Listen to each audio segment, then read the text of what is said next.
Au milieu des galettes à la crème d'amande et des couronnes aux fruits confits, se niche un drôle d'oiseau en forme de canard et au nom peu connu. Depuis le 31 décembre et pendant quelques jours encore, la guignette a une place de choix dans cette boulangerie de Biorel tout près de Rouen. Connaissez-vous les aguignettes? Oui.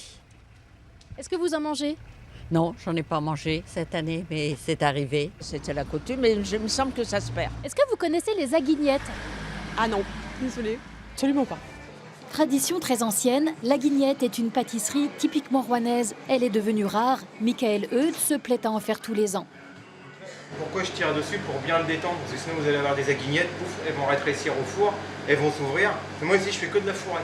Il y a de la sèche et de la fourrée, et moi ici je fais que de la fourrée. Normand d'origine, le boulanger-pâtissier raconte l'histoire volontiers.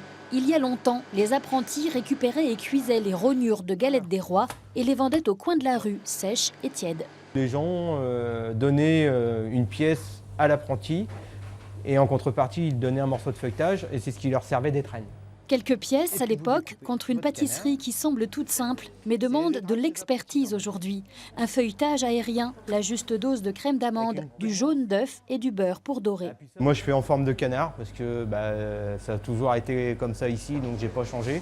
En boutique, la guignette est éphémère. Elle vit 2 semaines, pas plus. On en a passé à peu près 200 le 31 décembre et on va finir à 300, entre 300 et 350 aguignettes sur les 15 jours où on les fabrique, quoi. Comparé aux galettes, c'est pas beaucoup? Non. Bonjour! En janvier, la boulangerie vendra 1200 galettes. La guignette ne fait pas le poids, pourtant elle est aussi savoureuse.